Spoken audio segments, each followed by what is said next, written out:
Paul, Paul, can you hear me? I can hear you, Steve. Ooh, can we turn it down just a little bit, please? Kathy, can you hear me? Yep, I can hear you. Can you hear me? Yep. Thank you.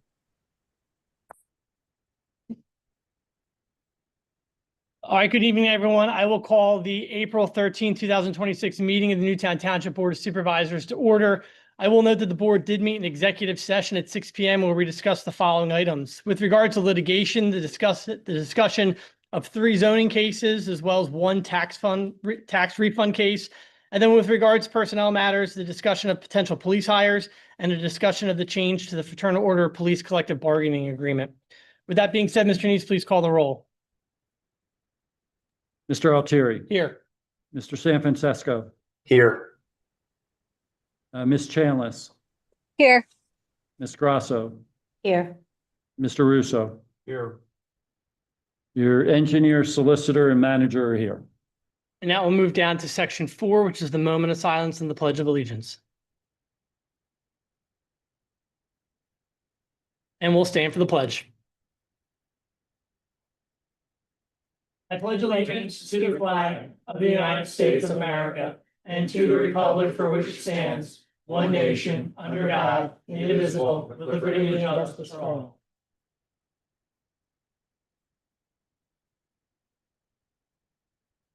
All right, section 5.1. Can I get a motion to approve the agenda as presented? I'll make a motion. Is there a second? Second. Motion is made by Supervisor Grasso, seconded by Supervisor Chanlis. Is there any board discussion? All those in favor signify by saying aye. Aye. Aye. All is opposed? Motion carries. Section 6, public comment for agenda items only. If there's any members of the public who wish to provide any public comment, please come to the podium, state your name and address for the record. I will note that if you wish to provide public comment related to section 14, the public hearing for 1115-17 Campus Boulevard, I would just recommend that you keep your public comment to that agenda item. If there's any other agenda items? All right, seeing none, we'll move down to section 7, minutes. 7.1, can I get a motion approving the minutes from the March 23rd, 2026 meeting? So moved. Second. Motion is made by Supervisor San Francisco, seconded by Supervisor Russo. Is there any board discussion? All those in favor signify by saying aye. Aye. All those opposed? Motion carries. Section 8, resolutions of recognition. 8.1, consider approving resolution 2026-12, recognizing National Library Week with the theme of Find Your Joy. Supervisor Russo.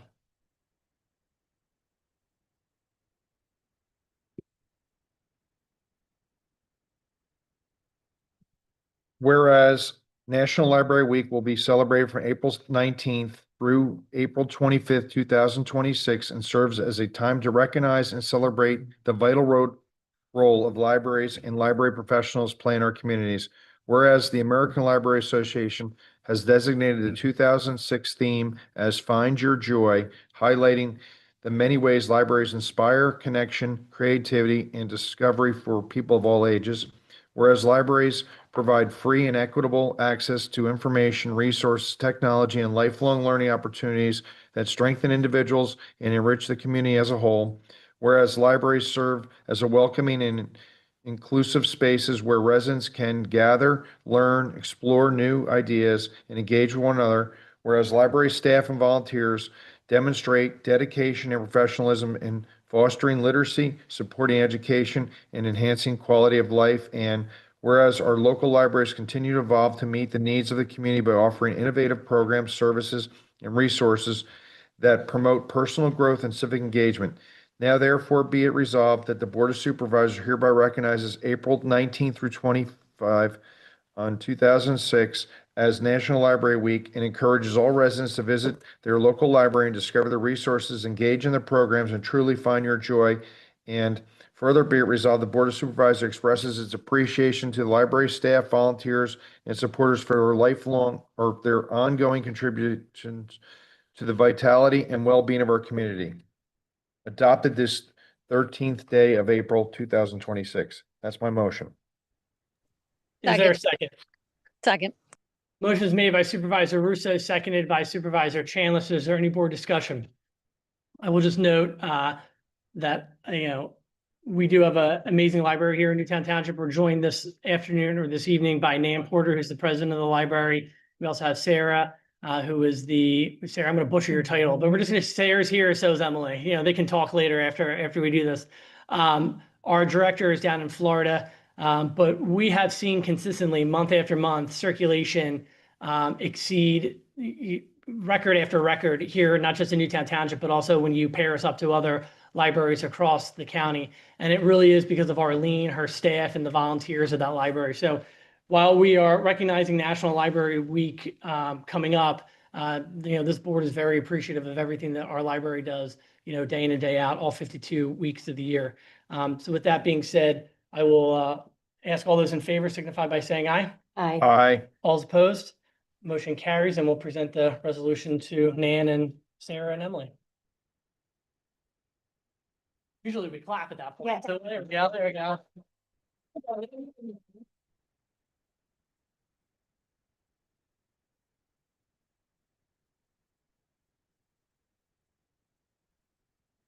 What is your title? So that's the type of. I'm the Adult Services Manager.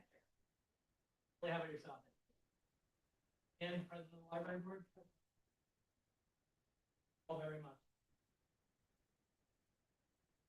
All the way to the back. I'll get the back of Greg's head. Just come on up here. You're backwards. Over here. Hey, it was super.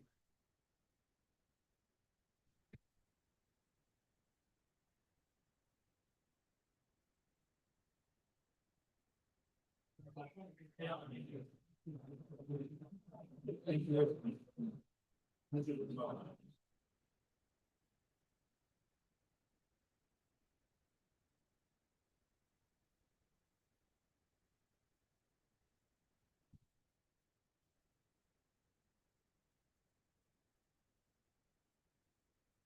All right, now we'll move down to section 8.2, resolution of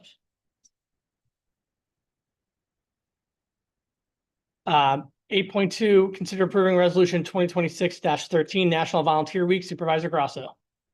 Resolution number 2026-13, recognizing National Volunteer Week Appreciation, April 19th through 25th, 2026.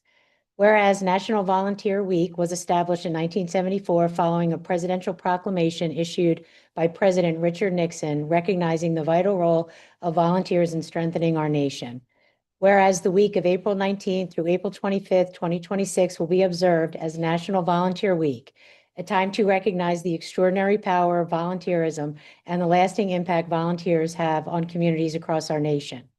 Whereas in Newtown Township, volunteers serve in vital roles across emergency services, youth programs, environmental stewardship, civic organization, and community events, contributing countless hours of meaningful service each year.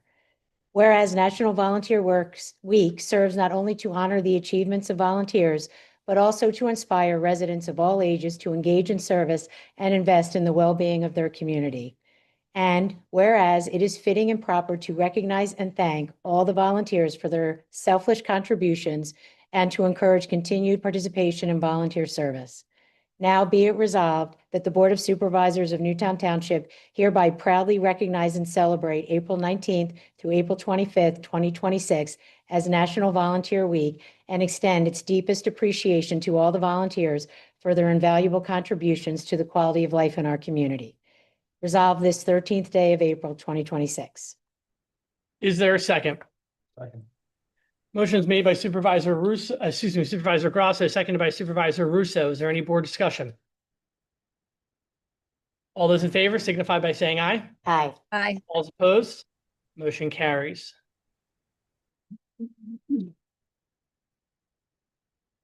All right, continuing on the agenda, section 9. I'll just say this at the moment when we had the agenda items. I was going to tell everyone to take it easy on me. For the first time in 27 years, my dad decided to come to a meeting tonight to see me get beat up, but so I'm happy no one came to public comment to do so. Look at him, he's very upset about it. He's wearing sunglasses inside. What a fashion trendsetter you are. That's a new fit for some people. Section 9 is appointment to boards and commissions. 9.1. consider affirming the Bartram Bridge Joint Preservation Commission appointment of Larry Fischer for a 2-year term expiring 12/31/2027. So moved. Second. Motion is made by Supervisor San Francisco, seconded by Supervisor Chanlis. Is there any board discussion? All those in favor? Well, I'll just make this note. Steve, normally it's a 5-member board. It rotates 3 to 2, and both municipalities have to agree on it. So Larry's always kind of been our pitch hitter essentially for when we're. Yeah, so Sorry. the way the board structure is that each of the 2 boards of supervisors, the Willistown Board and the Newtown Board, appoint 2 board members. And they're on a rotating every other year basis. So you're always appointing 1 typically.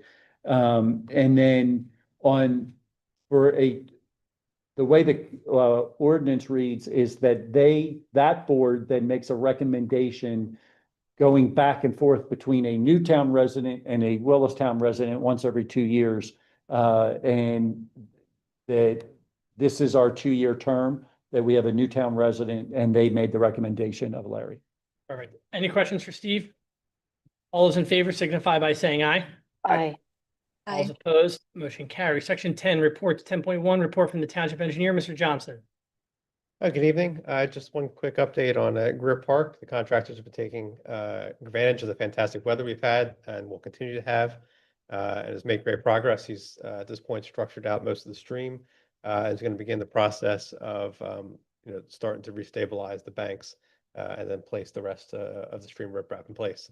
So just ahead of schedule at the moment, and hopefully if the weather holds out, continue that way. Perfect. Eric, any update on Bishop Hollow Road sidewalk? Yeah, we have our final application into PennDOT, hopefully the sign off on that, and then township staff and I had met with some of the property owners along the frontage, and we're currently working with them on the easements agreements. Awesome. Any questions for Eric? All right, 10.2, did you have something? No. 10.2, report from the Township Manager, Mr. Neese. Yes. Yes, the big thing that I just wanted to report, everybody's been following the comprehensive plan, what's going on. There is a public meeting had been actually, I think for end of February, early March. It has now been moved to June 11th from 7 to 9 and 23rd. I'm sorry, June 23rd. And it will be it will be here at the Township Building, and we'll start getting that information out to the public so they know that's an opportunity for them to come and to participate in the comp plan process. Any questions for Mr. Neese? If I can, just one other quick update. I figured you had more. Yeah, I just wanted. I didn't think we were getting off that easy, Steve. I was gonna try, but Yeah. anyway, I also wanted to let you know, George had sent me a quick update for everyone related to the Bartram Bridge. If you haven't been over to see, the progress is moving along very well over there. They think there will be about 3 weeks to completion, which is awesome for the work that they've been doing. And so we're very pleased with that. And it's really going to give the bridge that lasting power in that the work that's being done has replaced some of the timbers that were rotting away. And so we think the bridge will be in really great shape after this. We still have to do a siding project, which you all heard about. I think it was at your last meeting. And so we'll still be working on that, but the basic structure of the bridge will be solid. Also wanted to remind everyone about Arbor Day coming up. And there's a great opportunity to come and participate in that day. And what I really wanted to talk about was just the fact that we're really tying the 250th anniversary to Arbor Day, and it's at the John West House the last weekend in April. So we encourage you to be there. And there'll be a Friday night or Friday afternoon, they'll be digging the holes and getting ready for the planting of the trees. And if you love to get your dirty and dig holes, that's the day to show up. If you want to just help kind of put the dirt back in on top of the tree, come in on Saturday, and a good opportunity to do that. And since we're talking about trees, we did get our Tree City USA materials today. and included a flag, and that flag is actually flying outside right now underneath our American flag. So if you wish to see that flag, it's there, and it's moving back into being the Tree USA city that we had been in the past. Any other? I don't have anything else, but if there's any questions, I'll be glad to take them. Any questions for the township manager? All right, section 11, payments, 11.1. Can I get a motion approving the following township escrow account releases that have been approved by our third-party professionals for completed work? 3503 Cayley Road, $258. 34 Heather Way, $811.25. 3318 Rodney Drive, $189.75. 4108 Battles Lane, $180. So moved. Second. Motion is made by Supervisor Chandler, seconded by Supervisor San Francisco. Is there any board discussion? All those in favor signify by saying aye. Aye. Aye. All those opposed? Motion carries. 11.2, can I get a motion approving the following township escrow account release that has been approved by our third-party professionals for the request for cancellation of all open permits, 3655 Waynesfield Drive for $1,386. So moved. Is Second. there a second? Motion was made by Supervisor Grasso, seconded by Supervisor Russo. Is there any board discussion? All those in favor signify by saying aye. Aye. Aye. All those opposed? Motion carries. 11.3, can I get a motion approving a refund of $175 to Regner Associates LLC for a permit review fee overpayment as recommended by the Township Codes Department? So moved. Second. Motion is made by Supervisor San Francisco, seconded by Supervisor Grasso. Is there any board discussion? All those in favor signify by saying aye. Aye. All those opposed? Motion carries. 11.4, can I get a motion approving a refund for an unused room rental to Evan Pappas in the amount of $50 due to a miscommunication of dates and availability? So moved. Second. Motion is made by Supervisor Grasso, seconded by Supervisor Russo. Is there any board discussion? All those in favor signify by saying aye. Aye. All those opposed? Motion carries. 11.5, can I get a motion approving a refund of $100 to Zoom Drain Philadelphia LLC for a permit review fee overpayment as it was determined a permit was not required for the proposed work? So moved. Motion is made by Supervisor Grasso, seconded by Supervisor San Francisco. Is there any board discussion? All those in favor signify by saying aye. Aye. Aye. All those opposed? Motion Yes. carries. Motion carries 4-1. 11.6, can I get a motion approving a refund of $100 to Clem Sign Installations for a permit review fee overpayment as the commercial review fee paid was $275. However, the final cost of the permit fees only totaled $175. So moved. Second. Motion is made by Supervisor San Francisco, seconded by Supervisor Russo. Is there any board discussion? All those in favor signify by saying aye. Aye. All those opposed? Motion carries. Section 12, bills. I've reviewed the bills and I'll make a motion to approve the bills on the 2025 check register dated April 13, 2026, totaling $1,455.85. Second. Motion is made by the chair, seconded by Supervisor San Francisco. Is there any board discussion? All those in favor signify by saying aye. Aye. Aye. All opposed? Motion carries. Again, I've reviewed the bills and I'll make a motion to ratify the bills on the 2026 check register dated April 13, 2026, totaling $507,408.59. Second. Motion is made by the chair, seconded by Supervisor San Francisco. Is there any board discussion? Real quick, I'm sorry, you're not actually ratifying, you're approving on these. We did not pay these bills ahead of time, so you're just approving. Paul, did you hear that? I did. Okay, so are you fine with still seconding that motion? Absolutely. All right, any other board discussion? All those in favor signify by saying aye. Aye. Aye. All those opposed? Motion carries. Section 13, new business 13.1. I get a motion approving the memorandum of understanding between the Township of Newtown and Delaware County Lodge Number 27, Fraternal Order of Police, allowing an officer to opt out of medical insurance. Second. First. Second. There it is. I'm so used to doing that for Leonard. Motion was made by Supervisor San Francisco, seconded by Supervisor Chanlis. Steve, I know we don't want to get into employment and personnel things, but high level and speaking, in a vacuum, can you just explain this to the public? Yes, I'll try to give you kind of a real high level, but basically we offer if an employee has insurance elsewhere other than through the township, they can opt out of our health insurance. In doing so, we give them basically a stipend or an amount of money back to them for taking and using health insurance someplace else. And that's what this was. We had an amount in the contract. It was determined that amount wasn't competitive in keeping people from not using or to encourage people to use other insurance. And so we increased that amount, and that's what you're approving. Any other questions from the board? Just can we note that people can't opt out unless they can prove other coverage? That's correct. They have to have other coverage. They can't just opt out. Any other board discussion? All those in favor signify by saying aye. Aye.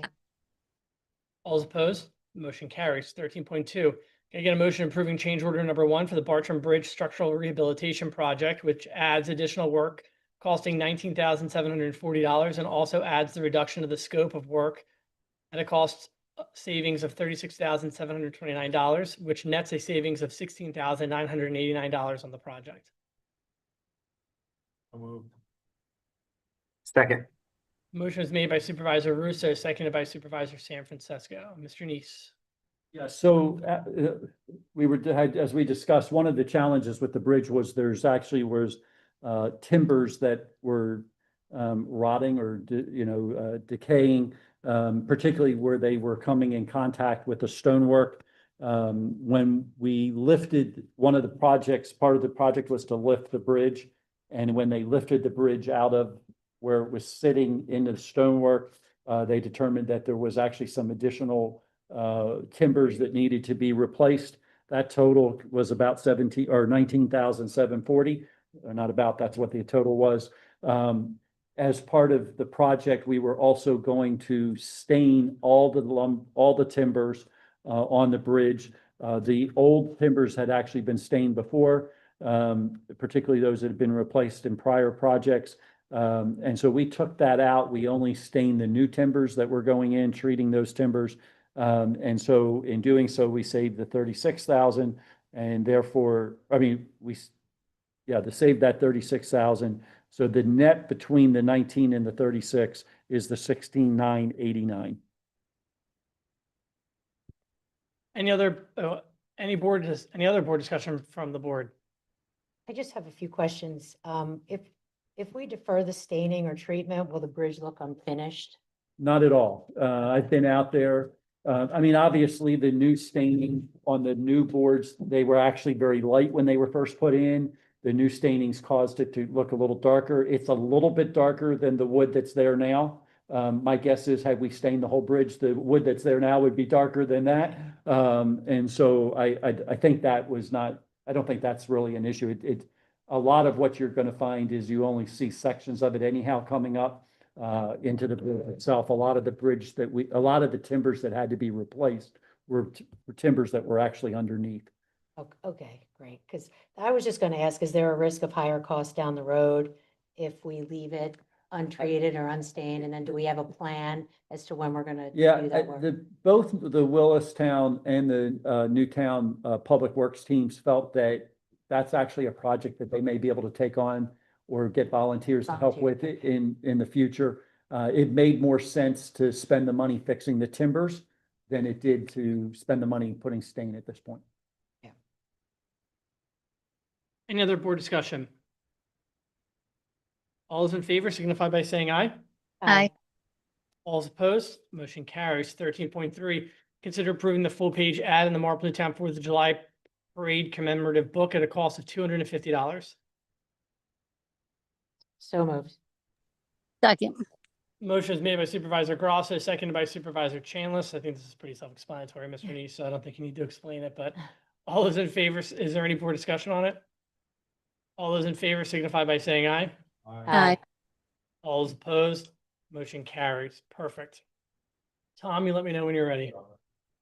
All right, we'll now move down. I will note that it's 7:38 on Monday, April 13th. We're now moving down to section 14, public hearing. 14.1, the conditional use hearing for 11, 15, and 17 Campus Boulevard. I'm going to explain essentially to the public this process, and then I will be removing myself from this process to avoid any appearance of a conflict. I will be recusing myself from this actual vote and from the discussion. But with regard to the process and how this will happen, at the end of this, I'll be turning it over to our solicitor who will be handling this hearing. He will kind of frame this better to the public so that they can understand, what the conditional use is that the applicant is seeking. He will then call for party protestants. That is the individuals who received an actual notice in the mail from the township. Anybody who received one of those and wishes to be granted party status will come up. They will state their name and address for the record. The applicant's attorney then has the opportunity to contest your standing, and the board would then make a determination of whether you should be granted party status or not. I do want to make something very clear that party status is different from that of just general public comment. Everybody will be able to provide public comment no matter where you live, whether you received a notice or not. Party status will give you the opportunity to cross-examine the witnesses that the applicant presents. It will also allow you the opportunity to present your own case and provide your own evidence. If you wish to just provide general public comment, again, there will be an opportunity available for you as part of this hearing. The last thing that party status gives you is an automatic appeal right up to the Court of Common Pleas should you wish to take an appeal of any decision that the Board of Supervisors decides to give. The applicant will then begin presenting their case in chief, which means they'll start calling their witnesses one by one. After they are done calling each witness, the party protestants in the order in which they were granted status will then have an opportunity to cross-examine those witnesses. Once the applicant is completely finished with his case in chief, we'll then turn it over to the party protestants to begin their case in chief if they decide to call any witnesses and provide any evidence. At that point, the record will be closed and public comment will then be heard. And then it'll be up to the board, however they wish to handle it, to render a decision. Again, I will be, as I said, recusing myself from this to avoid any appearance of a conflict. And so I will be not just recusing myself from the discussion and the vote, but will be removing myself physically from the meeting room. I will also note that in accordance with the canons of professional responsibility, I've been walled off from discussion related to this internally here at the township, including any correspondence related to any electronic emails. With that being said, Mr. Sikora, the floor is yours. Thank you, sir. Good evening, everyone. So we're going to just start with some preliminary matters. This, as Mr. Altieri noted, this is a conditional use hearing. We'll give an opportunity for people who have standing to participate and public comment at the end if you don't have standing and wish to make comment.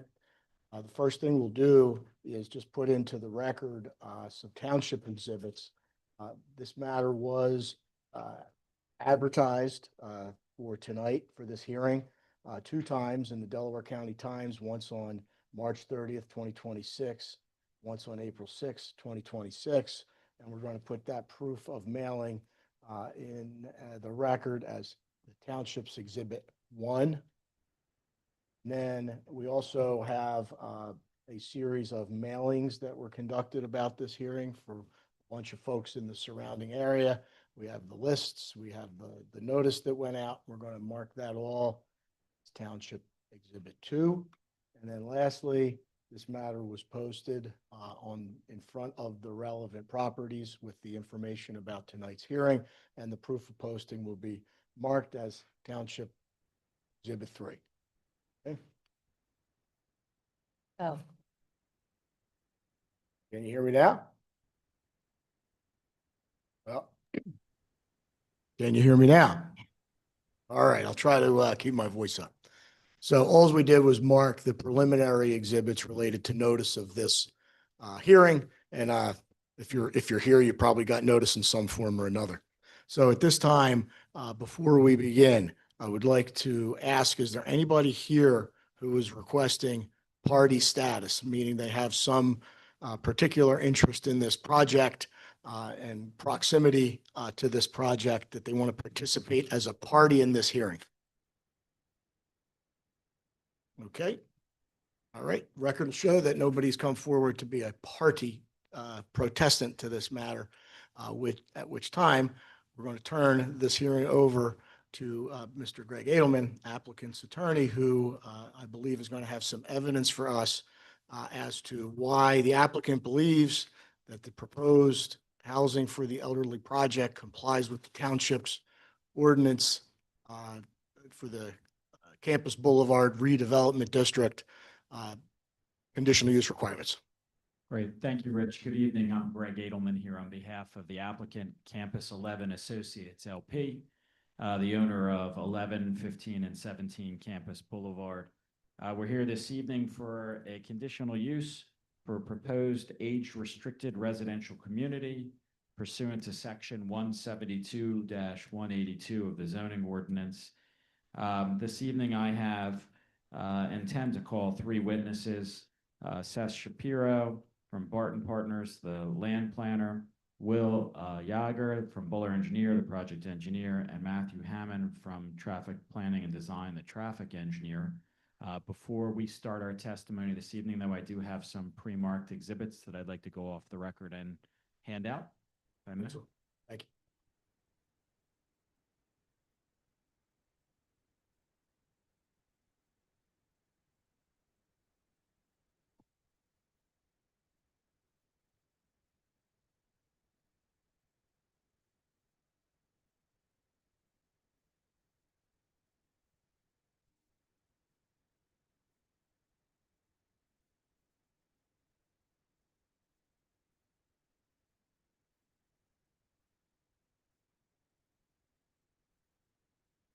Back on the record, please let the record reflect that I handed out pre-marked applicant exhibits A1 through A12.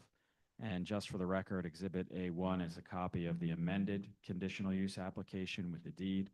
The deed verifies Campus 11 Associates LP as the owner of record and having standing to maintain and file this application. Exhibit A2 is Mr. Shapiro's resume or curriculum vitae. Exhibit A3 is a presentation of the proposed development. Exhibit A4 is a copy of Mr. Yager's resume. Exhibit A5 is the conditional use site plan. Exhibit A6 is the conditional use landscaping plan. Exhibit A7 is a copy of Aqua Pennsylvania's water will serve letter. Exhibit A8 is a copy of the Township Municipal Authority's Chapter 94 Waste Load Management Report. Exhibit A9 is a copy of the Township Engineer's Conditional Use Review Letter. Exhibit A10 is a copy of the county's Conditional Use Review Letter. Exhibit A11 is a copy of Mr. Hammond's resume. And Exhibit A12 is a copy of Traffic Planning Design's Trip Generation and Access Study. The copy that is included in the packets is the abbreviated copy. It does not include all the appendices. However, I did submit the electronic version, the complete version to the township this morning. I think it's like 500 pages or something, right, Matt? It's about that. So I felt it unnecessary to print out all of the pages for the board's consideration, but it will be hopefully included as part of the record. And if there's nothing further from the board, I'd like to proceed with the testimony. Rich, are we good? We are good. All right. This time I'd like to call Mr. Seth Shapiro to be sworn and testify.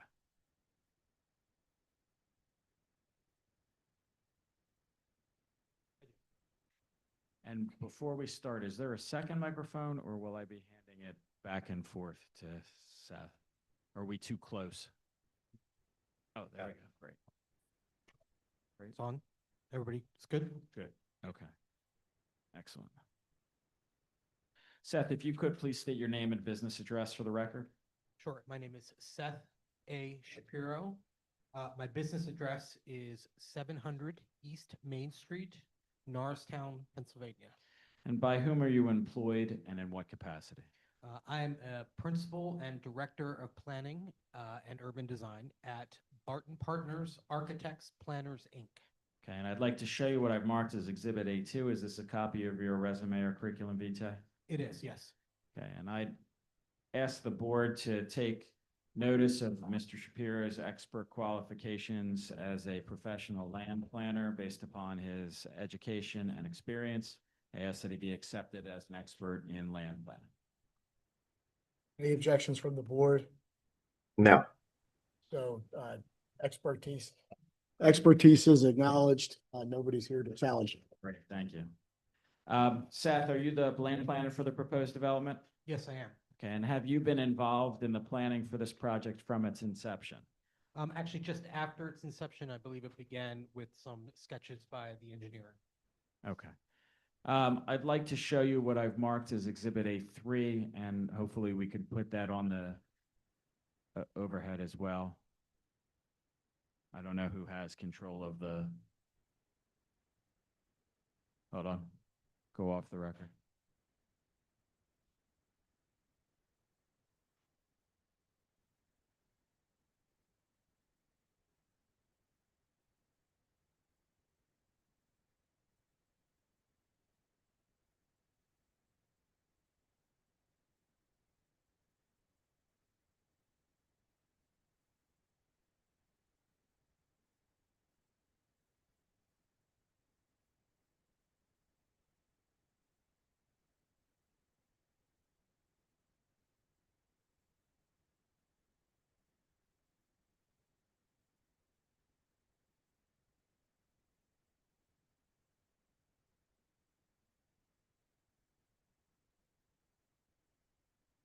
Back on the record, Mr.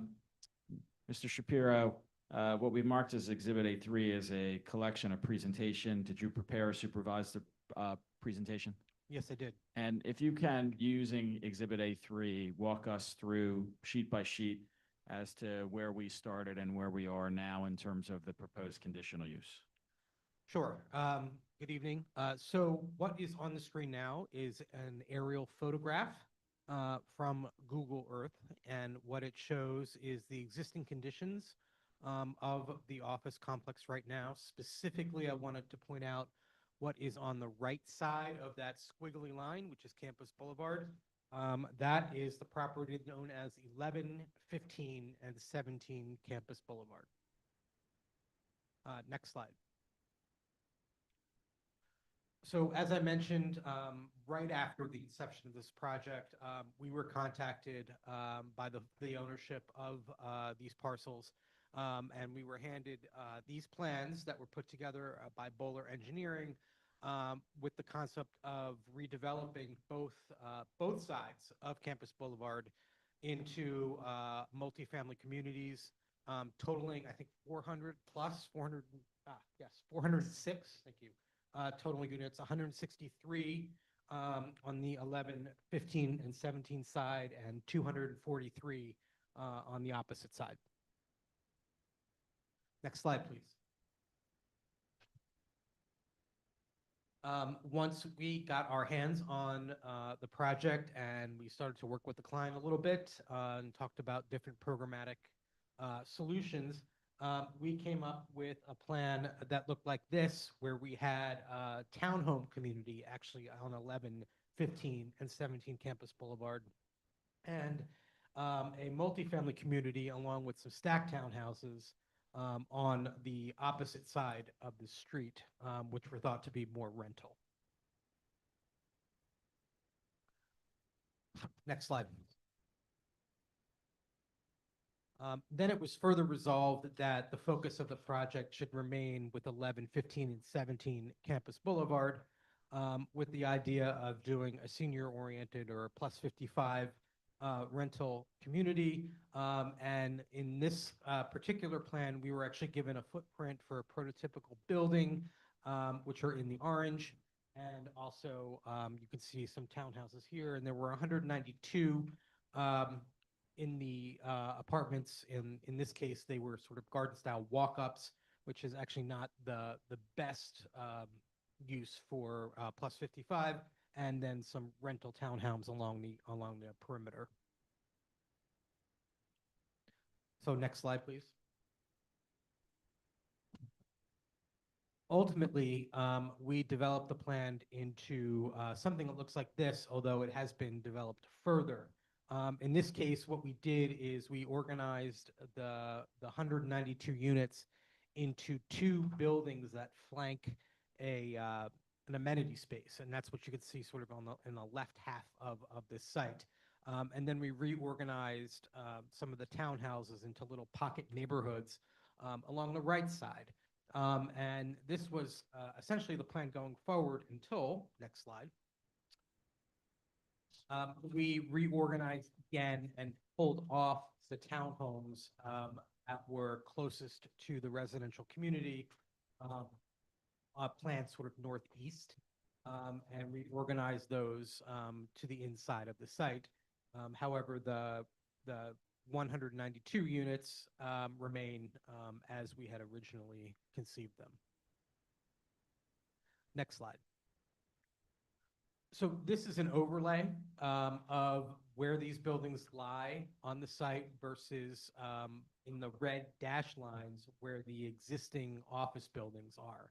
There will be an exhibit or a drawing a little bit further that I think speaks a little bit more consistently or a little bit more boldly on the difference between the site layout, as this only shows the building footprints, but not the sort of the vast surface parking area that surrounds those buildings that would essentially be going away. So Seth, as part of your land planning, did you consider what the proposed development would look like from adjacent properties and from Campus Boulevard? Yes, we did. And that was one of the reasons why we pulled those townhouses off of the Wright's internal drive. Okay, if we could go to the next slide, which is a transition slide. That's what land planners do. And if we go to the next slide, so if you can please tell us, Seth, that slide right there is, that's it. So this is a key slide, and you'll see the letters A, B, C, and D.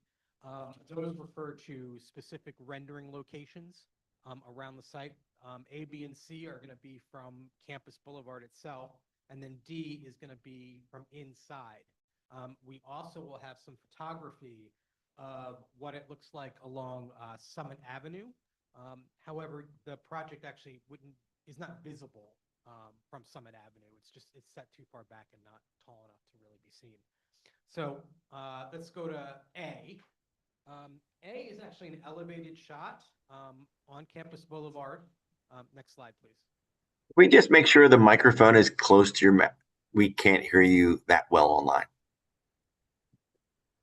I'll use this one. Is this better? Yes. Okay. All right, so this is view A. This is actually would be a shot that's sort of hovering over Campus Boulevard. It would be right below our feet. You can see in the foreground, there's a multi-use trail. Straight ahead on the right side are the townhomes that we're proposing. And off in a distance on the left is the multifamily building complex, which is 4 stories. However, it's just 3 stories of residential over a parking level. We're going to continue moving sort of plan east to shot B. And this is on Campus Boulevard, closer to the multifamily building. You can see how it's set back. There's a nice planting strip. You can see the multi-use trail. And you can see the building is generally red brick with some cement fiberboard to sort of lighten it up along the top. Next slide, please. This is a shot from sort of inside. It's further to the left or further down east on Campus Boulevard, sort of right in the middle of the plan. You can actually see on the right side one of the multifamily wings, and then on the left side the other. And if that tree in the middle wasn't there, you'd be looking at the main amenity space of the project, which is just a 1-story building that sort of connects the 2 wings. Next slide, please. And then finally, this is from inside. Again, you can see the key on the lower left. This is view D. What this is from inside the actual redeveloped block. D, where D is, you can see on the left is one of the townhomes. And then on the right side, you see the 2 wings of the multifamily building that are joined in the middle by the amenity space that sort of connects the community. Next slide, please.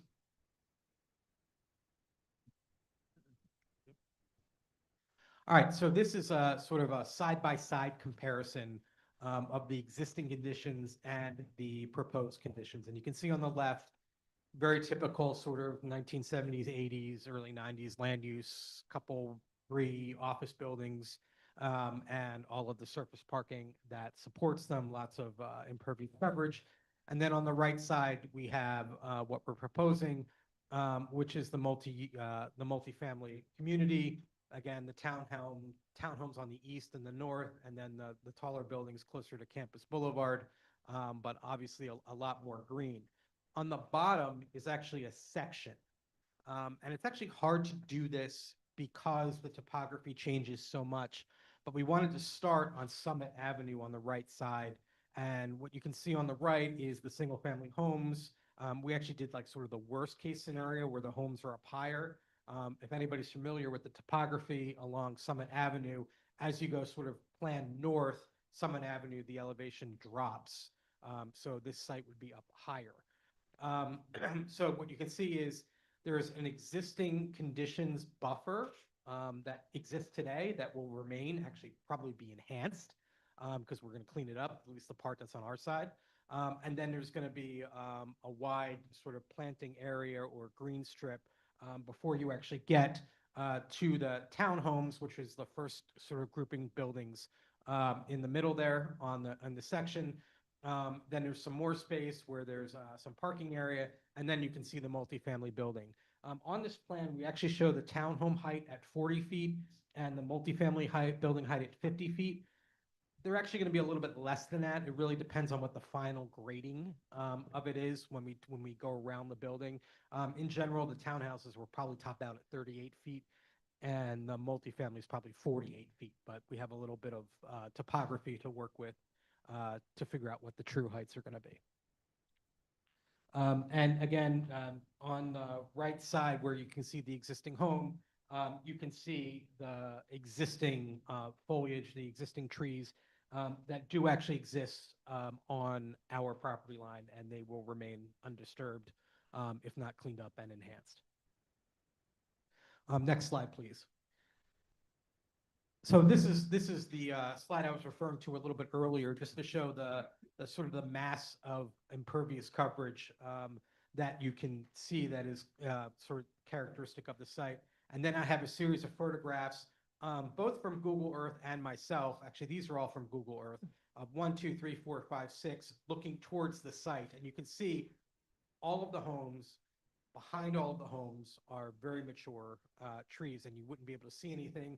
I would be curious to see at night, once the lights in the parking lot are on, you might be able to see some light spillage there. That also actually goes away with the multifamily. We would have much lower light standards. And then on the right side is, again, that large area of impervious coverage. Next slide, please. So the Google Earth slides were admittedly done in the summer and spring. You can see them repeated sort of again in the lower half. When I went out there, it was still winter. And so there was less leaves, lots of on at least the buffer parts of the trees that were deciduous. There are still conifer trees there, but again, I wanted to show this that, you know, even in the winter when the trees don't have as many leaves on it, they serve as a pretty good buffer to the site. Great. Thank you, Seth. Now, the applicant has Bowler Engineering here to testify regarding compliance with the specific conditional use standards. Is that correct? That's correct. And while it's not the applicant's initial burden to prove compliance with the general conditional use standards, did you review those general conditional use standards under 172-182C? Yes, I the did. zoning ordinance? Yep. Yes. And let's take you through a couple of them that are applicable to your planning expertise. The first general condition is whether the proposed conditional use will have a detrimental effect on the health, safety, comfort, convenience, morals, or general welfare of the public, and in particular, the residents in the immediate vicinity of the proposed conditional use. Do you have an opinion with respect to that? Certainly no detrimental effect. And in fact, I would say enhanced convenience and comfort. Okay. The next one we'd want to tackle is number 3, dealing with the township comprehensive plan. I assume the comprehensive plan hasn't been updated, as Mr. Neese had stated earlier in the meeting, that it's under revision. But from a planning standpoint, do you have an opinion as to the consistency of this proposed redevelopment and the neighboring area? What I would say, and again, this is my opinion, that we're seeing more and more comprehensive plans move away from the kind of single-use planning and zoning that is evident with this kind of office park. And I would hope that in your current comprehensive plan, you do start to look and understand that sort of single-use zoning, office here, residential here, is just not the way I think the future is going to be in the economy and the way things work. Okay. The next one I wanted to tackle is number 5, and that deals with whether the proposed conditional use makes adequate provision for the safe and efficient, and we'll focus here on pedestrian circulation within the proposed site. Do you have an opinion on that aspect? It absolutely does. It adds that multi-use trail connecting all the way down to the Mullen property and all the way through to ours, hoping for further connections and linkages to township sidewalks and trails. And then internally, of course, you can see that there are lots of sidewalks as proposed. My guess is as we develop the landscape architecture, some of those will get a little bit more detailed. The amenity feature that is in the main building would be open to the people living in those townhomes as well. Obviously, they're going to be walking to that amenity feature. The next one I wanted to tackle is number 9, whether the proposed conditional use will diminish the value of properties adjacent to or in the vicinity of the proposed conditional use. Do you have an opinion on that aspect? I can't imagine it would. We have found that when we're mixing uses now, it only serves to enhance surrounding property values. Okay, and we're changing from an office use to a residential use, right? That's correct. So that's, again, more consistent with the residential neighborhood. That's correct. If we can go to number 11, whether the proposed conditional use will cause an unreasonable and substantial interference with the use and enjoyment of properties to or in the vicinity of the proposed use. And I think you already testified on this a little bit, but if you can just rehash that. It certainly won't, and I think it actually will enhance that. We already talked a little bit about the buffer, but it's interesting. Right now, it's sort of a private office park and a parking lot. We're providing this sort of multi-use trail that's open to anybody in the public for recreation. So I think it will certainly enhance the enjoyment of the property. And number 12 is the next one, which is consistent. Again, it's whether the proposed conditional use is compatible with the existing use of the immediate vicinity. Do you have an opinion on that aspect? It absolutely is. We already have residential uses, sort of not necessarily surrounding the property, but there are residential uses across Bishop's Hollow Road. And also, of course, Summit is a single family community. So I think it makes sense to add additional residential to this part of the township. And the last general standard I'd like you to opine on is whether the proposed conditional use will result in an unreasonable density of population or overcrowding of the land. Absolutely not. This is not a very dense redevelopment. Again, it's only 3 stories of residential over a parking level, and it's town. So I think if anything, this will likely help the future of the office park. We've always found that when you can have residential uses within commercial areas, it enhances the value of both. So I don't think this is remotely too intense. I have no further questions for Mr. Shapiro. I open them up to questions from the board at this time. Does anybody from the board have any questions? Do you have a list of those 10 that you went down? I'm trying to look at our conditional use and it's labeled A, B, C, D. Apologize. So, Listed as 1, 2, and 3. okay, So, yeah, so I was trying to keep up with you on that. Sure. It's A, Okay, C, E, I, K, L, and M. I think I got that right.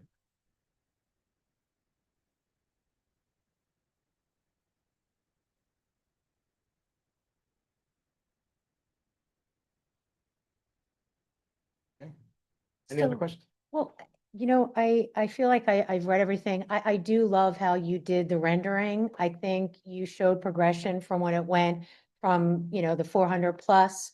We're now down at, I believe, once this goes in, based on this mixed use, we will be at max capacity for residential units. So once we hit that 250 mark, there will be no additional residential units in there, so.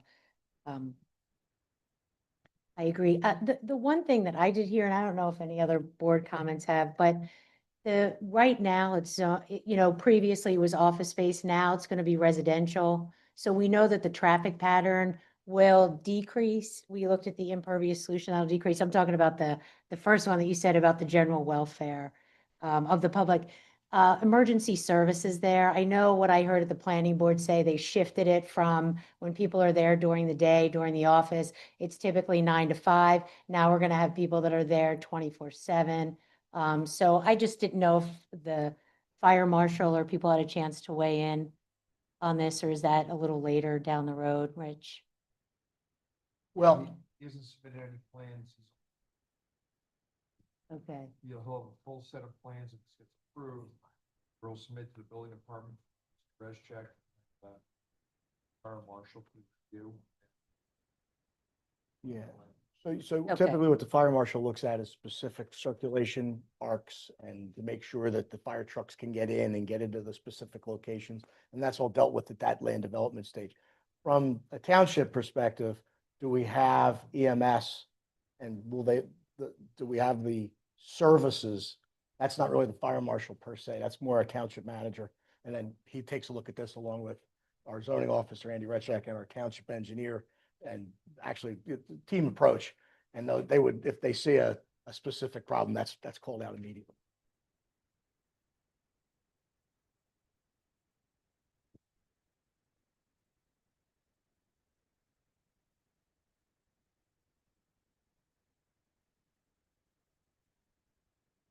I don't want to cut you off. Do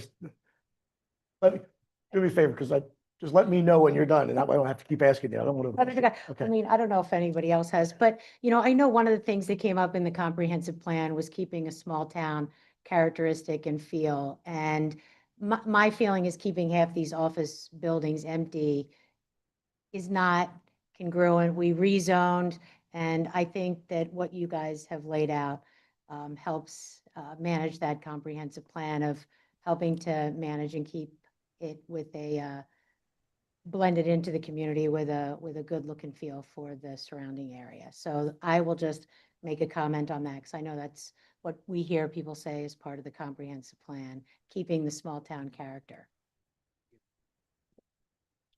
Does anybody else from the board have any questions? All right, hearing none. Mr. Edelman, I don't know Yes, if there's I'd like to call my next witness. next witness. Sounds I'd good. like to call Mr. Will Yager to testify. And I assume we'll just put all the exhibits that you've identified, we'll just put them all in at the end. Yes, that's correct. And that's it, if you want to. All right. I do. Well, if you could state your name and business address for the record, please. Will Yeager, 1600 Manor Drive, Suite 200, Chalfont, PA, 18914. And by whom are you employed and in what capacity?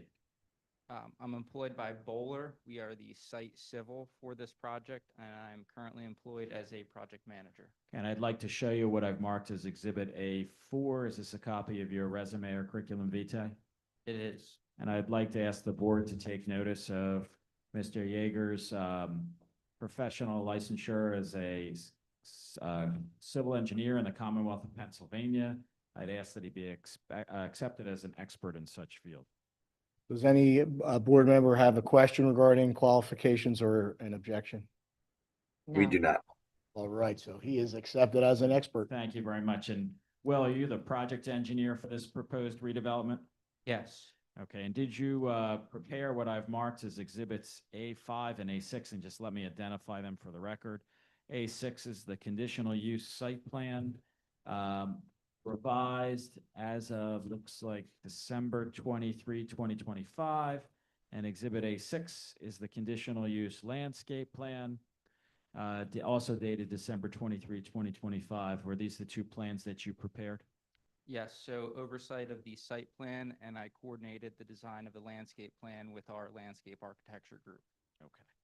And if you can, for the board, please provide some background on what the applicant is proposing to redevelop on the property, and as they have just seen the presentation from Mr. Shapiro, you can give us a pretty good overview quickly if you can, please.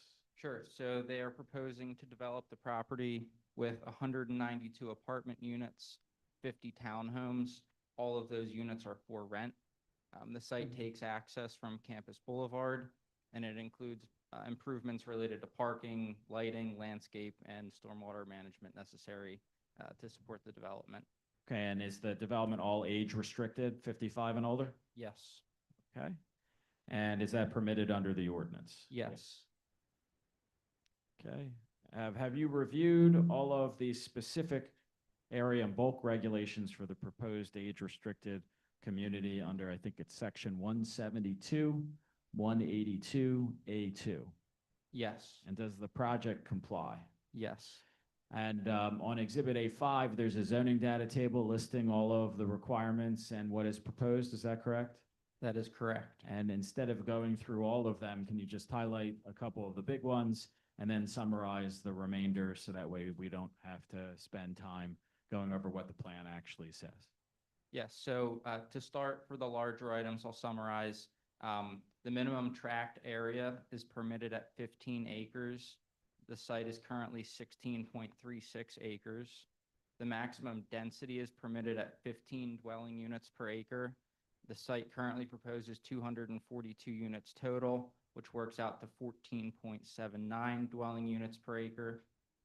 The maximum building area is 30%. The proposed condition is 21.4. The maximum impervious coverage is permitted at 60%. The proposed is at 44.36%. I will note there that the existing coverage of the site is 57 and change percent, so there is a substantial reduction in impervious coverage. Just to clarify, the Yeah. maximum building area, what's that total proposed again? 21.24%. Right, okay. All right, please continue. I'll hop down a little lower in the chart here. So the minimum width of the exterior walk is required at 6 feet. We are proposing an 8-foot trail along campus. And then down at the bottom, the minimum Campus Boulevard trail width, which just coincides with the sidewalk requirement, is required at 8 feet, and we are providing an 8-foot trail. Okay, so we're not providing sidewalks around the exterior, we're providing a trail. Correct. Okay, and is that permitted under the ordinance? It is allowed at the discretion of the board. Okay. If we look at the landscape plan, Exhibit A6, and we can touch on some of the highlights there. Now, this is a very preliminary landscape plan, is that right? That is correct. Okay, and at what point in the process would the landscape plan be finalized? So as part of the landscape and lighting design that'll take place during the land development process and in coordination with any amenity space design that happens as part of this project. Okay, and if you could highlight what's shown on this landscape plan as a conceptual suggestion, in particular looking at the buffer along the residential, adjacent residential properties. Yes, so the code requires a 50-foot buffer adjacent to residential properties. That is provided on the plan. At its shortest point, it is 110 feet from the property line to the nearest residential unit. Okay, and are there buffer requirements under the ordinance, and does the plan comply? Yes, there's a 20-foot buffer required around the remainder of the property, and the plan will comply with that. Okay. I also noticed there's street trees all along Campus Boulevard as well. Is that correct? That is correct. All right. How will water and sewer be provided for the proposed development? There will be public water and sewer service. So public water and public sewer? Correct. Okay, so let's focus on public water first. I'd like to show you what I've marked as Exhibit A7. This is a letter dated, it looks like March 9, 2026 from Aqua, is that correct? That is correct. And what does the Exhibit A7 detail in terms of the ability to provide public water service to the redevelopment? It provides verification from Aqua that public water service is available for the site. Okay, and now let's turn to public sewer. Did you or I or both of us reach out to the authority to attempt to get a similar letter, a will serve letter? Yes to all of the above. Okay, and does the authority actually issue will-serve letters? They will not. Okay, so I'd like to show you what I've marked as Exhibit A8. It's a copy of the Chapter 94 Waste Load Management Report. It's the 2025 annual report, which was actually issued this year, March 13, 2026. That's Dave Porter's stamp and seal, the authority engineer in the lower right-hand corner. What does the Chapter 94 report provide? Let me see, make sure I get the page number right here. Page 7. Right, on page 7, with respect to whether there's capacity in the public sewer system to service the proposed redevelopment. So the report indicates that the sewer system currently has a capacity to serve 961,000 gallons per day. And the same Chapter 4 report, 94 report, notes a monthly average high flow of 443,000 gallons per day. So based on this information, capacity exists within the system.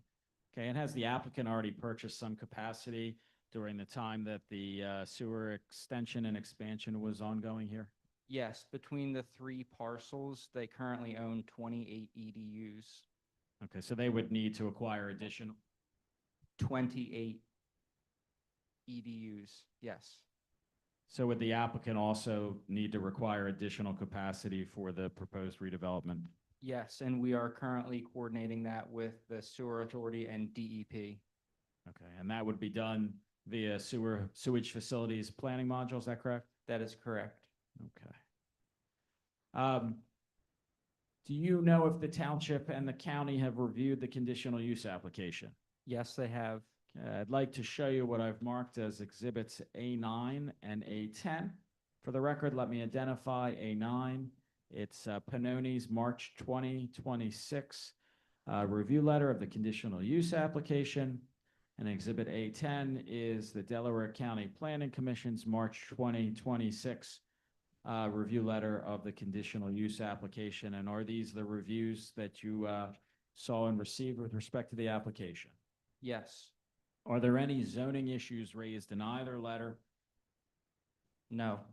And are the comments in both review letters items the applicant will address during the land development process? Yes.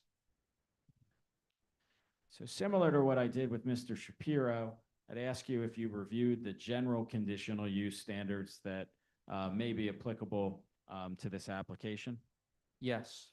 And if we can go through them, and I'll try to use the letters instead of the numbers, I apologize, Supervisor. Messed me up here. Cross out. So let's start with B, which is whether the proposed conditional use and all structures, equipment, or materials used therefore or therein are readily accessible to police and fire protection.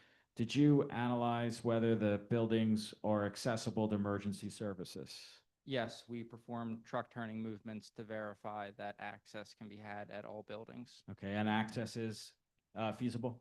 Yes. All right. And if we move to letter E, which is number 5, whether the proposed conditional use makes adequate provision for safe and efficient pedestrian and vehicular traffic circulation within the boundaries of the site for the proposed conditional use. And in your case, really vehicular traffic circulation, did you analyze how that works on the site? Yes, so adequate access is provided for vehicles, including access drives that'll meet township requirements. And the project also provides sidewalk throughout the development and along the street line. Okay, if we go to the next one, F, whether the site of the proposed conditional use will be adequately drained without adversely affecting adjoining properties, and whether all slopes and grade on the site will be adequately protected against erosion. Now, at this point, you have not fully designed a stormwater management or a grading plan, is that right? That is correct. But have you preliminarily analyzed the capability of stormwater management facilities on this property? And if so, what have you concluded? Yes, so there are currently 2 basins on this property that flank the sides. The site more or less has a ridge line that runs through the middle of it, and water drains on this plan, let's just say east and west. So we would intend to utilize and reconfigure the existing stormwater infrastructure to meet both current township and state requirements. And that full engineering, permitting, and approval process happens during land development, right? That is correct. All right. If we can go to the next one, which is G, This one really doesn't apply since this is a redevelopment site, but this is whether the proposed conditional use will unduly interfere or adversely affect natural resources. And then there's a whole list of natural resources, none of which are on this site because it's a redevelopment of an office site, correct? Yep, that is correct.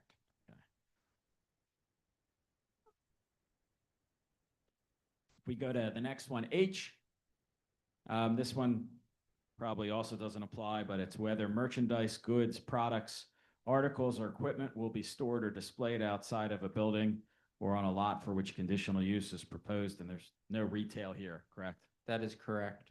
All right. Let's go to J, whether the proposed conditional use is physically suited to the site of such proposed use in view of the topographical, soil, hydrogeological, and environmental characteristics of such site. Do you have an opinion as to that standard? Yes, so as you mentioned, we have not done a complete design for this property yet, but in the layout of the site, the grading was considered. And as mentioned earlier, the existing stormwater infrastructure in the location where it is today is intended to be reutilized and reconfigured.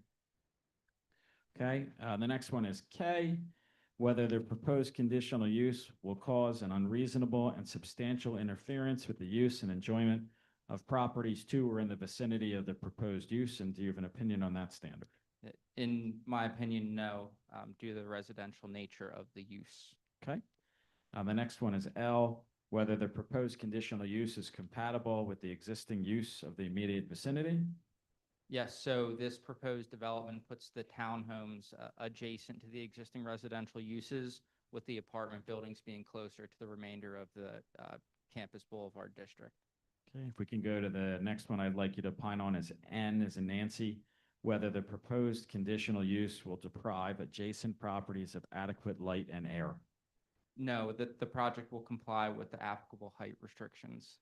Okay, and I believe you were present and you saw Mr. Shapiro's testimony on the cross-sectional profile, is that right? That is correct. And where are the taller buildings as compared to the less tall buildings? How are they situated on the site? So the apartment building, which would be the taller structure at roughly 48 feet high, is the larger double U-shaped building that is further away from the residential district. Okay.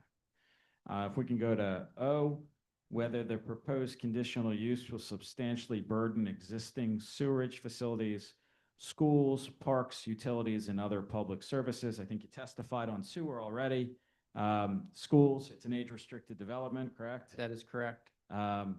Parks, utilities, and other public services. Do you have an opinion on those aspects? So it'll add some public use as the trail will be constructed. And as far as emergency services goes, we sort of touched on that previously. That'll be vetted by the township as part of the land development process. We'll have to comply with all of the requests and requirements. Okay, and then the last general standard P, whether the proposed conditional use complies with all sections of this article, particularly as related to land development and subdivision standards. And as you had stated before, we will be going through that, assuming the conditional use is approved. Is that correct? That is correct.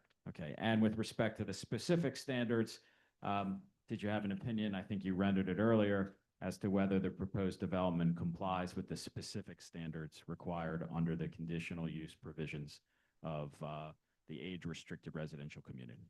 It does. Okay. I have no further questions for Will at this time. I have Is that- a question.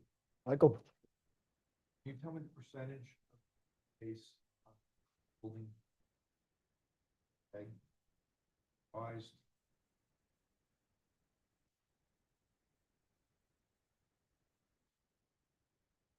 So if I'm understanding this correctly, you want to know the impervious coverage existing and proposed? As green space, so that. Sure. So include the parking, right? Not just the buildings, but the parking and Yeah. everything. Okay. Yeah. So Percentage of the site and what the green space would be with the revised project. I'll have to do some backwards math here, but today the existing green space is 42.2%. Okay. And the proposed green space is 55.24, if my math is right. More. Correct. What is the height of the buildings today? Brian might know Yeah. that.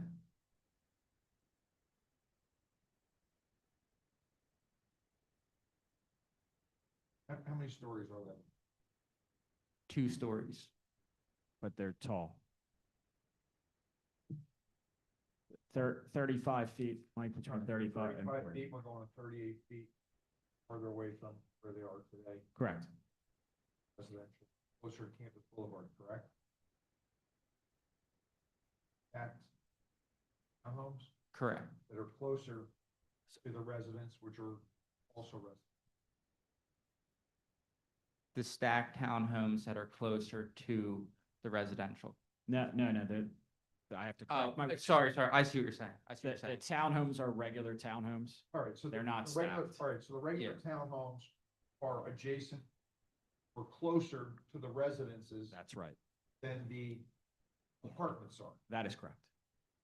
Apartments are closer to Campus Boulevard, closer to look at the plan to the, where the other building. Yes, that's correct. Or actually, no, actually, 2 of the buildings were closer to the residents. If you go to Exhibit So- A3, So we're taking the buildings, new buildings versus the old buildings, moving them away from the residents. that's right. If you go to A3, Mike, on sheet 7 of 16, that's where Mr. Shapiro laid the existing buildings. Yes, well, And that- that's why I look at it. I'm just trying to You are correct I'm in your just saying. statement. let everybody know what's going on. There are You can see it. two office buildings, and they will be moved. That type of building, larger structure is being moved closer to Campus Boulevard. And in its stead, you have regular townhomes that will be located in the interior of the property. I think it's 110 feet at their closest from the residential property line. That's correct. And the amenities are shared, pool, club, I guess clubhouse or workout facility, whatever you call it, that's all shared amenities, correct? For the townhomes and the apartments, that's correct. And is all the parking outside, or there's also parking underneath, Go ahead. ground level? Podium over the top of that? That is That correct. in the townhomes, Yes. or that in the On the- condos? On the apartment building, That's, yes. you have percentage there and a percentage outside. That is correct. Yes, Podium. podium. I have a quick question. Yeah. You position these townhomes really to benefit the neighbors too, correct, on the heights? Correct. Yeah, instead of having them closer to the residential property line, we've pushed them interior as far away as possible. We've also oriented them so Right. that they are not running parallel with the residential property line, rather perpendicular. So that way you're only seeing the end of the township, end of the townhome buildings towards the residential areas. Great, thank you. And as Seth's talking behind me, but the height of the end units are lower than the rest of the townhome units. If you'll see, they are in 5-packs. The end Yeah. units are lower in height, so they step up as well. That's what. hard to Great. see. Yeah. Look to the right on, Mhm. for If you look at the renderings, page 7, you will see how that's oriented. The townhome unit that is at the end is lower in height. And that, I don't know if we can pull it up, but like it's the 7th out of 16th page. And you'll see how that is the one that's closer to the residential, existing residential. So again, there's a pushback and a step up in heights. they have garages, the lower ones, They all have garages, right? Yeah. Yes. lower ones do too. Yes. You're talking about that 8th page, right? That, the drawing with the townhouses stepping down on the right-hand It says side. page 8, it says 7 on mine, maybe I'm looking on it. Gotcha. Sorry, yes. That's it. You can see on that, Drawing number 4 of 10, yeah, perspective A. perspective A, that's right. Yes, Yeah. perspective A. Yep. Shows you that end unit and how there's a market difference in the height. So again, not only are you 110 feet away, then you have the road, then you have a townhome that's at a regular house height, then you have the step up to a higher, taller townhome, and then the taller apartment further away. All designed to push it towards Campus Boulevard and away from the residential area. And I really do appreciate you guys really going to Summit Avenue and all and looking at perspective and really working with us, the residents and everything to really capture this with the townhouses and how they're laid out. You're welcome.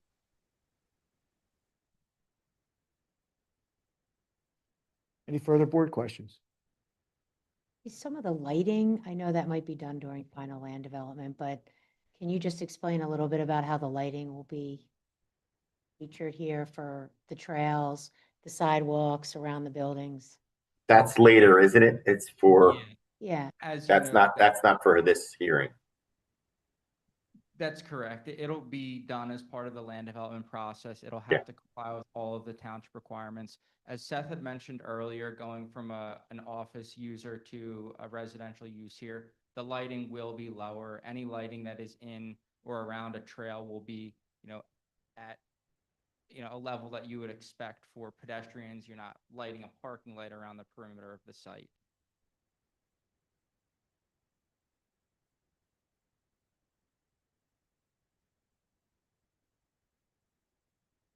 I think that the Delaware County Planning Department had mentioned just some conflicts with some of the diagonal parking at the entrance. Do you have enough parking on site to reconfigure that so that that's not a conflict anymore? Yeah, it's something we can look at. I know they made a comment about changing the angled parking to parallel. Really, the intent there is to try and keep some parking along that side of the apartment building for people that have access to that side of the building to utilize. It's not exactly a road that's goes anywhere other than to serve the residents of the development. So it's their opinion. If it's we'll look at it. If it's something the township feels strongly about not providing, we do have parking beyond the code requirement. I mean, that's what, I mean, Yeah. I think it's just at the beginning, right? As you're turning into that parking lot, you got somebody backing out of a diagonal spot. I think that's just, I don't think it matters as you go further up that Yeah, road. we can look at the first couple, Rich. Maybe make them provide a little- parallel or something and. Yeah. Yeah, provide a little additional space for verbiage transition. space. And we have, what is it, Will, 1.44 spaces per dwelling unit, whereas 1.25 is required. So we do have additional parking to spare. Yep. Not that we want to drop it too low. You got room to make that, Yes. to address that concern if Yes, we yes. ultimately determine that's a concern that we have to address. Absolutely.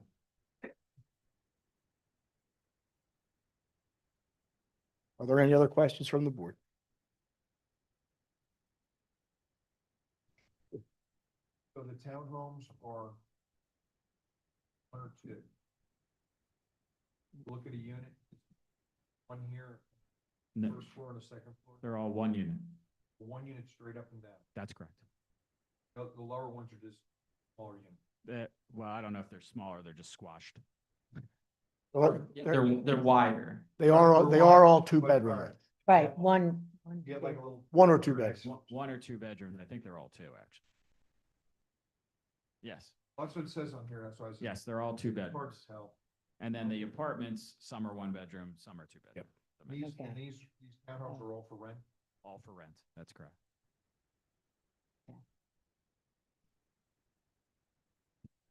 All right, I'm not rushing anybody, but I just want to make sure that we're not. I'm wasting trying to time. understand Yeah. this land development. Any other questions from the board for this witness? At this All right. time, I'd like to call my next witness, Mr. Matt Hammond, to be sworn and testify. Thanks, Will. Matt, feel free to use Seth's green pen. I do. Matt, if you could please state your name and business address for the record. Sure. Matthew Hammond, Hammond, 1025 Andrew Drive, Suite 110, Westchester, Pennsylvania, 19380. And by whom are you employed and in what capacity? I am employed by Traffic Planning and Design as their Executive Vice President. Okay, and I'd like to show you what I've marked as Exhibit A11. Is this a copy of your resume or curriculum vitae? It is. And I'd like the board to take notice of Mr. Hammond's expert qualifications as a traffic engineer. He is a licensed and registered professional engineer in the Commonwealth of Pennsylvania. I ask that he be accepted as an expert in traffic engineering. Any questions or concerns from the board regarding qualifications? None Mr. for me. Hammond, Mr. Hammond is accepted as an expert. Thank you very much. Thank you. And Matt, are you the traffic engineer for the proposed redevelopment? I am. Okay, and did you conduct and prepare an analysis of the anticipated traffic trips to be generated by the proposed development and how the proposed site accesses would function? Yes. Okay, and did you also compare the anticipated trip generation for the proposed redevelopment against the traffic that has been and could be generated by the current office uses on the property? Yes, I did. Okay, I'd like to show you what I've marked as Exhibit A12. It's entitled Access Study 11 to 17 Campus Boulevard Redevelopment, dated November 10, 2025. Did you prepare or supervise the preparation of this study? I did. And if you could please tell the board what you analyzed, compared, and concluded under Exhibit A12, the access study. Sure, yes. Well, it was a very riveting study. It is a study that was conducted similar to a typical traffic study, if the board is familiar with that. However, as part of this study, we really wanted to focus on the intersections in the existing driveways surrounding the proposed redevelopment. So as part of that, we looked at the existing layout of the current office buildings. We conducted traffic counts in the area during the weekday peak hours to determine the amount of traffic currently traveling on Campus Boulevard and through the existing development. We looked at the safety of the existing driveways, being that we are proposing to essentially reuse 2 of the 3 driveways that exist for this property. We looked at the amount of traffic that would be generated with the proposed redevelopment. We also analyzed the operations of the intersections in the future once the proposed development was fully constructed and occupied. And Matt, on page 1, you have your executive summary. That's correct. And if you could hit those highlights. Sure. And I think that might give the board the information they're looking for. And then you can, if you need to, supplement it with some additional supporting data. No Sorry to interrupt. No, that's fine. So, as What I would suggest is we wait to ask the board what supporting data they want to see. So That's fine. do the executive summary and then we'll see where we go from there. Excellent. Okay. sounds great. So as it is outlined in the executive summary, we talked about the location of the proposed development and that the proposed residential age-restricted development will replace approximately 151,000 square foot of existing office space. The fact that the property is currently serviced by 3 driveways, driveways serving 11 Campus Boulevard, 15 Campus Boulevard, and 17 Campus Boulevard, and the fact that the driveway serving 15 Campus Boulevard, which is essentially in the middle of the site, right on the curve, would be eliminated. We talked about the safety of the driveway, how it would if it met current criteria with respect to site distance. Could vehicles entering and exiting those driveways do so in a safe and efficient manner? We looked at then how much traffic the proposed age-restricted development would generate. And as you can see from the 4th bullet point down the executive summary, it would generate approximately 61 new trips during the AM peak hour, 74 new trips during the weekday PM peak hour, and 74 new trips during the Saturday midday peak hour. We then compared the amount of traffic that would be generated by the proposed redevelopment to the office buildings if they were 100% occupied, which obviously we're aware that they currently are not. If those buildings were reoccupied, the proposed redevelopment during the weekday PM peak hours would generate between 60 and 70% less traffic than would a fully occupied office building. We then took it one step further and looked at a comparison of the traffic generated by the proposed redevelopment as it related to the occupancy at the time all the traffic counts were conducted. At the time the traffic counts were conducted in November of 2024, the buildings were approximately 49% occupied, and even being half empty, the proposed redevelopment would still generate the same, if not less, traffic during those peak hours. We also analyzed how the intersections would operate according to Township and PennDOT standards and noted that they would operate in safe and efficient manner, and that all of this data and analysis was included within Exhibit 812. Great. And Matt, there's one general conditional use standard applicable to township, that's, applicable to traffic. That's D, whether the proposed conditional use will include traffic access ways which are adequate to provide safe ingress and egress to and from public streets and highways without undue congestion or congestion to or interference with normal traffic flow within the township. Do you have an opinion as to that standard and whether the proposed redevelopment complies? I do. And what is your? My opinion is that the traffic generated by the proposed development is adequate to provide safe and efficient ingress and egress to and from public streets without any undue congestion. Thank you. And will the traffic that's proposed to be generated by the redevelopment be anything different than a similarly situated age-restricted residential community development? It will not. Okay. I have no further questions for Mr. Hammond this time. Any questions from the board? Make sure I heard you correctly. 70% less traffic buildings versus if the office complex is fully out. 60 to 70% less during the weekday peak hours, correct? Do we know at their max capacity how this office park was it ever at max capacity or close to max capacity? And so just so people can kind of measure what that Yeah. it was like. At 2019, it was 90+% occupied. Okay. So right before COVID. Thank you. Any other questions from the board? I do. As a person who lived in the township for 30 years, we have to remember there was no traffic light at Bishop Hollow Road and Campus Boulevard. I mean, what we're seeing now is really a dead time in that campus, and we're really not going to see that much increase like we did before, even before that traffic light, correct? That is correct. Thank you. Anyone else?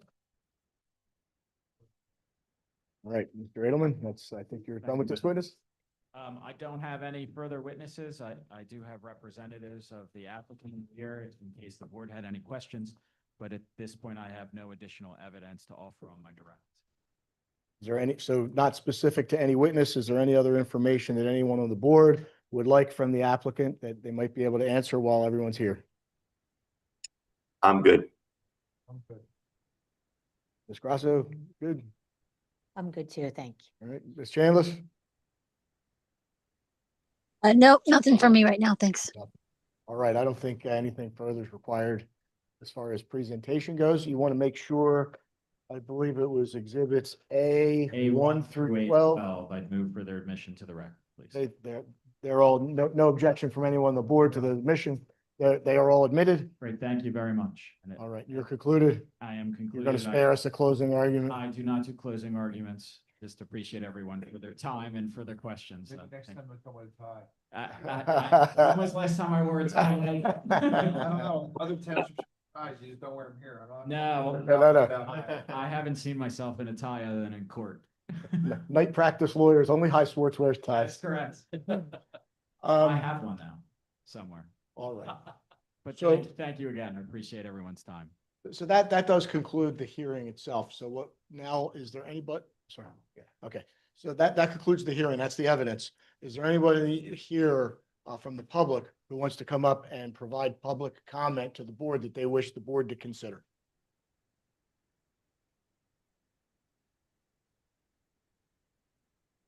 Oh. Did we call? Oh.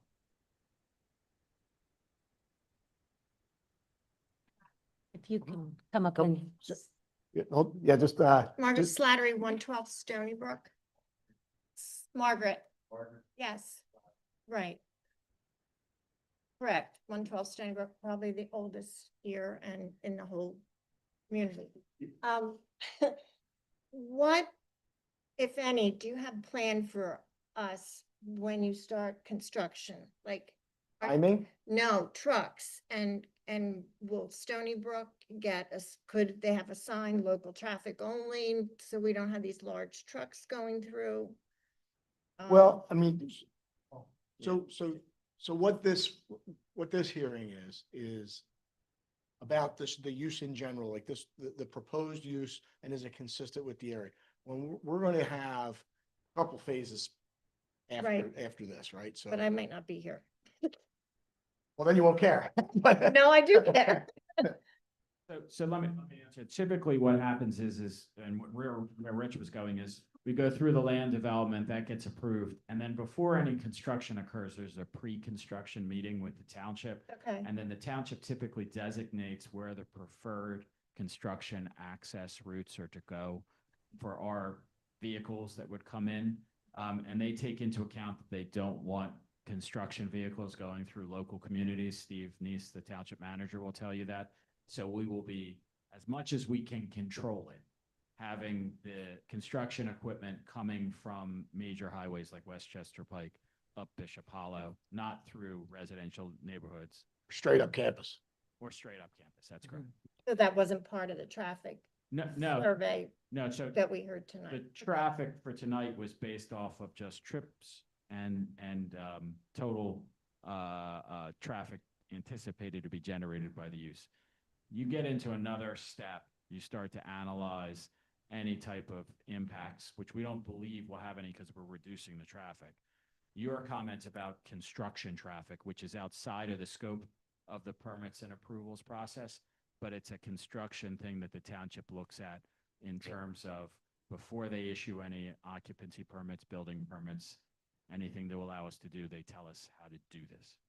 Okay, thank you. It happens, it's just at a much later stage. So it's okay if I don't bring it up again? I think In your mind. You bring it up or not, the township. Yeah, I mean, we don't want big construction trucks going over our residential roads, Yeah. so. Thank you. And then the land use, the green space, was that the number with parking lots or without? Green space included the parking That's lots? the numbers we gave included all impervious coverage for parking areas as well as building areas. That's correct. Commercial drove. No, bigger the parking green areas. area figures accounted for. Instead of impervious coverage, I should say. Yes. That's right. Right, and so was that percentage based on the parking lots too, considered as yes. green space? No. No. The Okay. parking areas were. Thank you. The parking lots were factored in when they said the green space is getting bigger. They Bigger. factored in everything, Yes. right? It's That not, is correct. if you ask it in Yes. the negative, it's a. We look at it in total impervious Right. coverage and then whatever's left is green area. Right. Right. The witness did the inverse in response to Mr. Russo's question. All right, any further public comment? All right, Wait, wait, yep, there we go.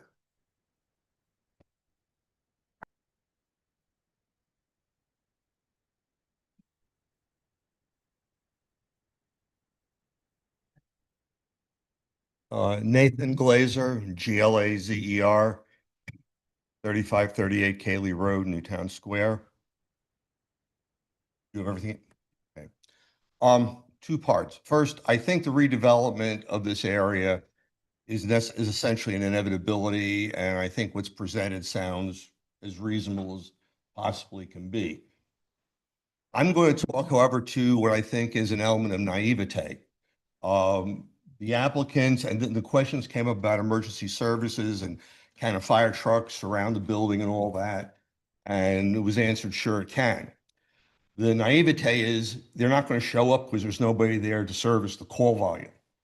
And because this is development for aged people like me, there'll be a much heavier demand on emergency medical services because old people are always calling for help. It's well known within Delaware County, within the southeastern Pennsylvania, that these services are under strain. The Philadelphia Inquirer has written about this, the Delaware County Times. Right now, Aston Township just formed an ambulance authority. The communities surrounding media are trying to devise some kind of a cooperative because the system is falling apart. And what I'm simply saying is that this development is going to contribute to the acceleration. And Newtown Township simply isn't prepared to deal with it. And saying that we're going to talk about it at land development doesn't change anything. You know, we're saying, well, it's the kicking the can down the road. I think the development meets all the requirements. Again, from a legal standpoint, you know, I don't think there's any reason anybody should say no to it. But I think everybody here better have in the back of their mind that you're creating a new problem, and you better have a solution for it, because if not, it's going to blow up in everybody's face. It's already starting to, and it's only going to get worse. And, you know, again, thinking before there's dirt being turned is better than after the project's already underway. And again, this is happening in communities all surrounding us.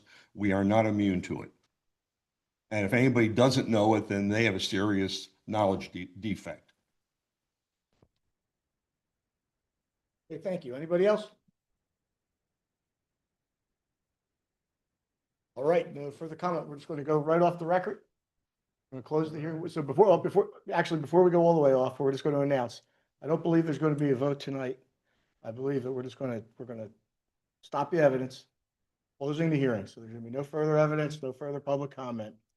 Board, I believe, and the board's going to correct me because they're the boss, not me, is going to take the next 2 weeks to deliberate, think about this, and come back at the next meeting and announce their decision. So, Mr. Sakura, we're going to close the record. All evidence is concluded. We will issue a decision at the next meeting. No further evidence and comments will be accepted. That's right. That's right. We're the hearing is done. Under the law, you have like 45 days, but well, you know, if something changes in the next two weeks, we'll announce it at that time. But the intention would be in 2 weeks, come back, announce the decision. Okay, is that acceptable with the applicant? Understood? Okay, and board, is that okay? Yes.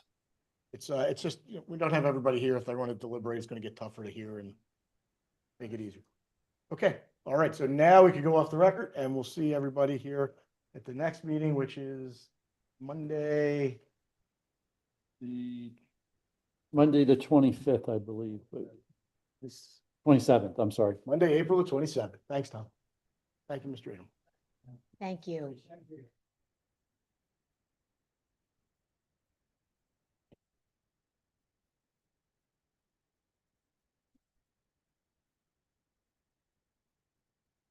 Expected one. Yeah. I just We gotta texted go him. to L. Did he answer? Not. Oh, really? I was thinking.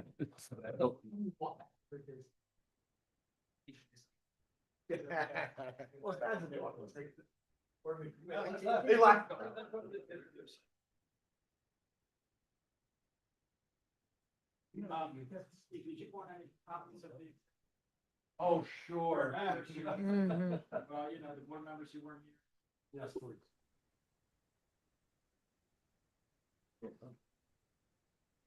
I figured. I still have fun. That's the reason. Thanks again. Thank you. Thank you.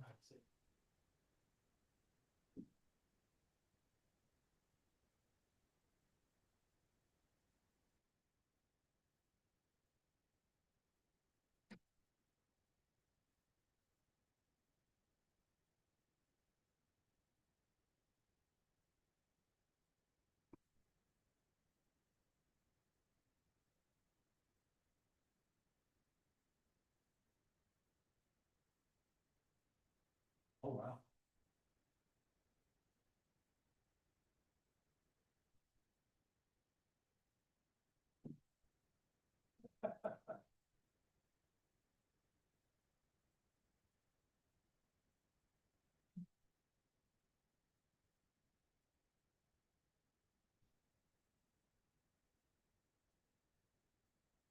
wow.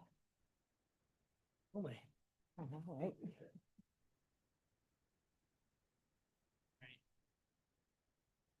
All right. And now we are back. Well, I'm back. Yes. Section 15, public comment. Is there any Members of the public who wish to provide any public comment on anything? All right, we'll move down to section 16, board comment. Is there any board comment? I just want to make sure the chair's father has an appropriate time to speak if he has any comments. Oh, Paul, that He meeting left a must have long been, time ago. that meeting must have been too long. He left. I don't see him back here. He's already in bed. Good for him. He's already in bed, that retirement life. All right, this meeting's And- adjourned. oh, Oh, sorry. oh, No, that's never okay. mind, it's not adjourned. I lied. No, I was just gonna make one comment with regards to emergency services. We are aware of the impact that is happening all across Pennsylvania, and the township is planning accordingly. Any other board comment? Okay, this meeting adjourned. Thank you, everyone.